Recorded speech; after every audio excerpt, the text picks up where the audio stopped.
नमस्कार दोस्तों, स्वागत है आपका हमारे YouTube channel NCERT for civil services में। आज हम डिस्कस करेंगे क्लास 6 के साइंस के 3rd चैप्टर के, जिस चैप्टर का नाम है तंतु से वस्त्र तक। तो दोस्तों इसमें हम देख लेते हैं इम्पॉर्टेंट टॉपिक्स क्या हैं। पहला टॉपिक है इसमें वस्त्रों में विविधता, यानी वेरिएशन, जो हमारे कपड़ों में वेरिएशन होती है उसके बारे में बात करेंगे। क्रियाकलाप भी देख लेते हैं। अपने आसपास के किसी दर्जी की दुकान का भ्रमण कीजिए। सिलाई के बाद बचे कपड़े की कतरन एकत्र कीजिए। कपड़े की प्रत्येक कतरन को स्पर्श करके उसके स्पर्श का अनुभव कीजिए।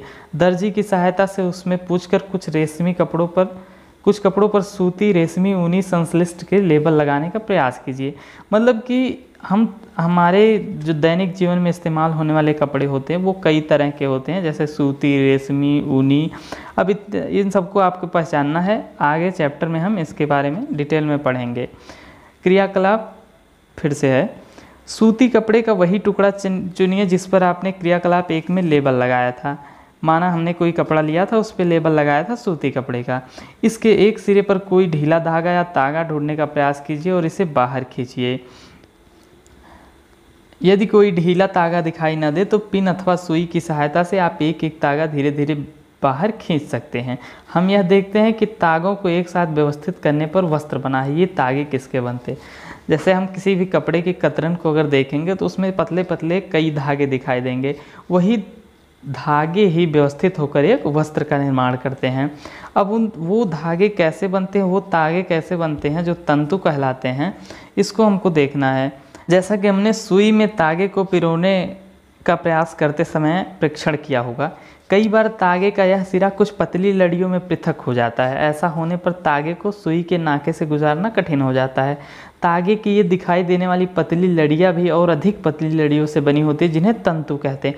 मतलब जो वस्त्र के सबसे पतले रेशे होते हैं, सबसे पतली जो लड़ियाँ होती हैं, उन्हें तंतु कहते हैं। वस्त्र तागों या धागों से मिलकर बनते हैं तथा तागे भी आगे तंतुओं से मिलकर बने होते हैं। ये तंतु कहाँ से आते हैं? मतलब जो वस्त्र की सबसे पतली संरचना होती है वो तंतु कहलाती है। कुछ वस्त्रों जैसे सूती, जूट, रेशमी तथा ऊनी के तंतु पादपों तथा जंतुओं से प्राप्त होते हैं। इन्हें प्राकृतिक तंतु कहते हैं। जैसे जो तंतु हमें पादप और जंतुओं से प्राप्त होते हैं उन्हें हम प्राकृतिक तंतु कहते हैं। रुई तथा जूट, पटसन पादपों से प्राप्त होने वाले तंतुओं के उदाहरण हैं। ऊन तथा रेशम जंतुओं से प्राप्त होते हैं। ऊन भेड़ अथवा बकरी की कर्तिक ऊन से प्राप्त होती है। इसे खरगोश, याक तथा ऊँट के बालों से प्राप्त किया जाता है। रेशमी तंतु रेशम कीट कोकून से खींचा जाता है। हजारों वर्ष तक वस्त्र निर्माण के लिए केवल प्राकृतिक तंतुओं का ही उपयोग होता था। यानी कि जब तक हमें कृत्रिम तंतुओं को ज्ञात नहीं था तब तक हम प्राकृतिक तंतु का उपयोग करते थे। पिछले लगभग 100 वर्षों से ऐसे रासायनिक पदार्थों जिनका स्रोत पादप अथवा जंतु नहीं है, उनसे भी तंतुओं का निर्माण किया जा रहा है। इन्हें संश्लिष्ट तंतु कहते हैं। इसको याद करना बहुत ज़रूरी है। ये तंतु जो जिनका स्रोत पादप अथवा जंतु नहीं है, संश्लिष्ट तंतु कहलाते हैं। पॉलिएस्टर, नायलॉन और एक्रिलिक संश्लिष्ट तंतुओं के कुछ उदाहरण हैं। कुछ पादप तंतु, मतलब जो हमें पेड़ पौधे से प्राप्त होते हैं वैसे तंतु। क्या आपने कभी तेल के लैंपों के लिए बत्तियां बनाई हैं? इन बत्तियों को बनाने के लिए आप क्या उपयोग में लाते हैं? इस रुई का उपयोग गद्दों, रजाइयों अथवा तकियों में भी किया जाता है। मतलब जैसे हम किसी दीपावली में देखते हैं, हम दीपक के लिए बत्तियां बनाते हैं तो उसमें रुई का प्रयोग करते हैं। अब ये रुई के बारे में हमें पढ़ना है। रुई कहाँ से आती है? इसे खेतों में उगाया जाता है। साधारणतया कपास के पौधे वहाँ उगाए जाते हैं जहाँ की मृदा काली और जलवायु उष्ण होती है। ये इम्पोर्टेंट टॉपिक है कि काली मिट्टी में और उष्ण जलवायु में कपास की खेती की जाती है। क्या आप कुछ ऐसे राज्यों के नाम बता सकते हैं जहाँ हमारे देश में कपास की खेती की जाती है? कपास के फल, कपास गोलक लगभग नींबू की माप के होते हैं। पूर्ण परिपक्व होने पर बीज टूटकर खुल जाते हैं तथा अब कपास तंतुओं से ढके बिनौले को देखा जा सकता है। क्या आपने ऐसे कपास के खेत को देखा है जो कपास चुने जाने के लिए तैयार हो चुका है? इस समय खेत कपास के परिफुल्लों रोओं से इतना श्वेत हो जाता है जैसे हिम ने ढक लिया हो। ये कपास के पके फूलों का चित्र है कि मतलब जब कपास एकदम पक जाते हैं तो उनसे रुई निकालने के लिए वो एकदम तैयार हो जाते हैं। साधारणतया इन कपास बालों से कपास को हस्त चयन द्वारा प्राप्त किया जाता है, मतलब इनको हाथों से चुन लिया जाता है। इसके पश्चात कपास से बीजों को कंकतन द्वारा पृथक किया जाता है। इस प्रक्रिया को कपास ओटना कहते हैं। मतलब कपास से रुई निकालने की जो प्रक्रिया होती है वो कपास का ओटना कहलाती है। पारंपरिक ढंग से कपास हाथों से ओटी जाती थी। आजकल कपास ओटने के लिए मशीनों का भी उपयोग किया जाता है। पहले क्या था, सिर्फ इंसान अपने हाथों से कपास को ओट कर उससे रुई निकालता था, लेकिन अभी क्या हो गया, कई सारी मशीनें आई हैं, इसलिए मशीनों से भी कपास ओटा जाता है। अब जिस तरह हमने कपास के पौधे के बारे में पढ़ा, उसी तरह से एक और पौधा है जिससे हमें रुई प्राप्त हो सकती है। उस पौधे का नाम है जूट, या उसको पटसन भी कहते हैं। तो इसके बारे में हम डिटेल में जान लेते हैं। पटसन तंतु को पटसन पादप के तने से प्राप्त किया जाता है। भारत में इसकी खेती वर्षा ऋतु में की जाती है। भारत में पटसन को प्रमुख रूप से पश्चिम बंगाल, बिहार तथा असम में उगाया जाता है। सामान्यतः पटसन पादप को पुष्पन अवस्था में काटते हैं, मतलब जब ये फूल ले लेता है तब ये काटा जाता है। फसल कटाई के पश्चात पादपों के तनों को कुछ दिनों तक जल में डुबा कर रखते हैं। ऐसा करने पर तने गल जाते हैं और उन्हें पटसन तंतुओं से हाथों द्वारा पृथक कर लिया जाता है। मतलब इसके तने के बीच में पटसन तंतु पाए जाते हैं। तो इसे जब पानी में डुबा कर रख दिया जाता है तो इसके किनारे का आवरण पानी में गल जाता है और पटसन अलग कर लिया जाता है। वस्त्र बनाने से पहले इन सभी तंतुओं को तागों में परिवर्तित कर लिया जाता है। ऐसा कैसे किया जाता है, अब तागे कैसे बनाए जाते हैं, उसी के बारे में हमको देखना है। रेशों से तागे बनाने की प्रक्रिया को कताई कहते हैं। इस प्रक्रिया में रुई के एक पुंज से रेशों को खींचकर ऐंठते हैं। ऐसा करने से रेशे आसपास आ जाते हैं और तागा बन जाता है। कताई के लिए एक सरल युक्त हस्त तकुआ का उपयोग किया जाता है, जिसे तकली कहते हैं। मतलब तकली नामक एक हस्त तकुआ होता है जिससे हम सूत की कताई करते हैं।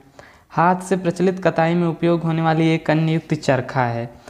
चरखे के उपयोग को राष्ट्रपिता महात्मा गांधी ने स्वतंत्रता आंदोलन के एक पक्ष के रूप में लोकप्रियता प्रदान की थी। उन्होंने लोगों को हाथ से कते तागों से बुने वस्त्र को पहनने तथा ब्रिटेन की मिलों में बने आयातित कपड़ों का बहिष्कार करने के लिए प्रोत्साहित किया। मतलब चरखे की जो लोकप्रियता है वो राष्ट्रपिता महात्मा गांधी से है। यहाँ पर ये चित्र है रुई से तागे बनाने की। देखिए किस तरह से ऐंठ कर रुई से तागा बनाया जाता है। ये एक और चित्र है चरखे का। बृहद पैमानों पर तागों की कताई का कार्य कताई मशीनों की सहायता से किया जाता है। कताई के पश्चात तागों का उपयोग वस्त्र बनाने में किया जाता है। अब हम जानेंगे, रुई से हमने तागे प्राप्त कर लिए, अब तागे से वस्त्र कैसे बनेगा। तागे से वस्त्र बनाने की कई विधियां हैं। इनमें दो प्रमुख विधियां बुनाई तथा बंधाई हैं। अब बुनाई क्या होता है ये हम जान लेते हैं। वस्त्र तागों के दो सेटों, जिन्हें एक साथ व्यवस्थित किया जाता है, से मिलकर बनते हैं। तागों के दो सेटों को आपस में व्यवस्थित करके वस्त्र बनाने की प्रक्रिया को बुनाई कहते हैं, या बुनाई को वीविंग कहते हैं। वस्त्रों की बुनाई करघों पर की जाती है। करघे या तो हस्त प्रचालित होते हैं अथवा विद्युत प्रचालित।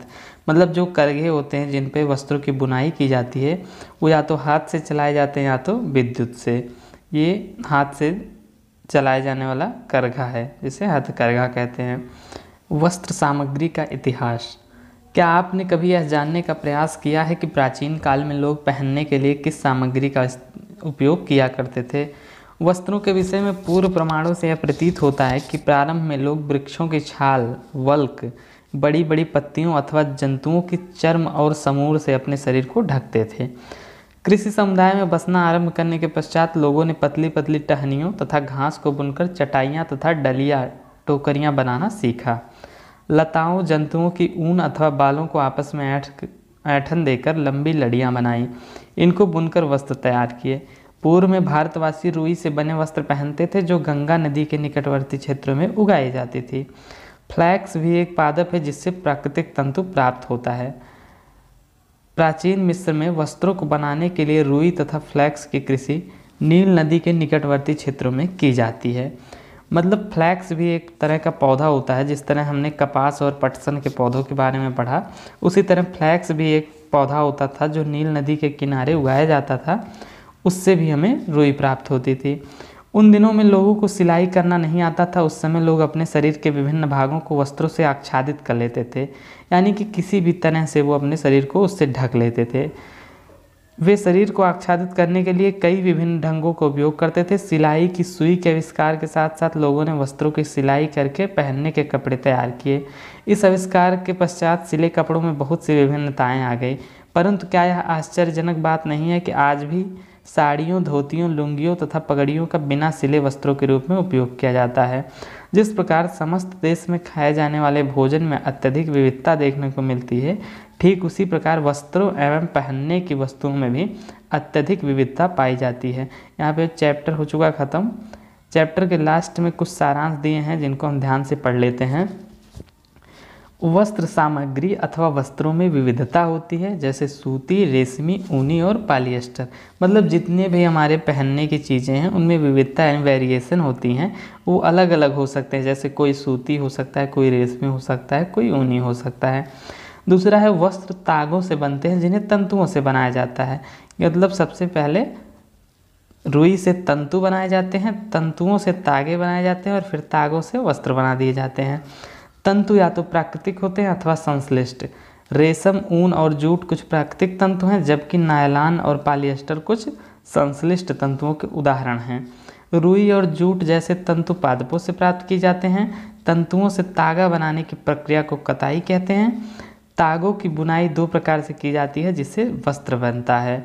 तो आपके लिए आज का प्रश्न है कि किसी एक ऐसे प्राकृतिक तंतु का नाम बताइए जो हमें जंतु से प्राप्त होती है। तो इसका उत्तर आप कमेंट बॉक्स में दे सकते हैं। चैनल से जुड़े रहिए, चैनल को सब्सक्राइब करिए और अपने दोस्तों को भी वीडियो देखने के लिए इनवाइट करिए। Thank you.